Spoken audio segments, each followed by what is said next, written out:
20 years of ineptitude, no playoff wins in that time, 2 playoff appearances, a management style that is archaic, a fan-friendliness of the organization that just isn't there. This is just the latest. Mike Brown, we've come to understand here, he's an extremely stubborn man. He's almost more interested in winning at the negotiating table than winning on the field. There's a reason that over the last 20 years, the Bengals have had more draft choice holdouts than any other team in the league. It's because winning negotiations is important to them. Winning standoffs is important to them, and it's extremely frustrating to a fan base that sees that type of attitude and that type of behavior as extremely counterproductive. It simply makes no sense in the eyes of most, including me, to hang on to a guy who's not going to play for you, who would rather walk away from $50 million and instead not get anything in return for him that might help the health of your product on the field. It doesn't make any sense to me. It doesn't make any sense to most, and I think it continues to highlight why nothing will ever change here long term. Mo, I love your enthusiasm. You are a true fan of this team, and it just sounds like not only are you speaking on behalf of the fans, you're giving me your personal thoughts, and it just seems like you root for them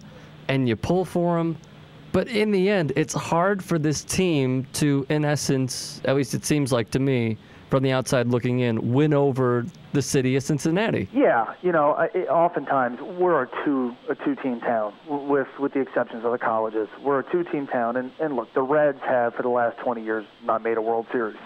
Up until last year, they hadn't made the playoffs since 1995. They're about to go through perhaps their 9th losing season out of 10, and yet the Reds try. People feel good about the brand. People feel good about the organization. People feel good about the people making important decisions. So you're willing to give them a pass when seasons don't turn out the way they do. This past Bengals season, they went 4-12. People turned in their season tickets at an unprecedented level, and there was more disaffection and even apathy toward the Bengals than I can recall in my lifetime. About a week after the season, during the press conference to announce that Marvin Lewis was coming back unbelievably for a 9th season, Mike Brown and Marvin Lewis stood up there and defended practices that clearly have not worked. This is not a subjective business.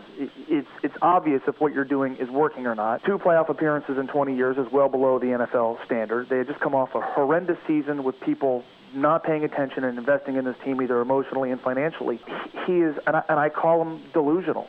There's just no other way to put it. This man genuinely believes that what he is doing is effective, that he knows that he is surrounding himself with competent football people. And I hate to say this, and I say it publicly all the time, they simply do not care what I think. They do not care what their customers think. They do not care about what the people who built the stadium think. They don't care about what ESPN, the magazine, writes. They don't care about what other national publications write. They simply don't care. And as you can imagine, Rick, as a fan, it makes it incredibly frustrating. I'll give you a snapshot into the way the two teams treat just their fans. There was a story here, and I happened to talk to the guy on the radio. Kid goes to a Reds game, falls off the jungle gym set, breaks his arm. Organization gives the kid a lift to the hospital. 2 days later, the kid with his busted arm gets 4 scout level tickets and a greeting card signed by every member of the Reds.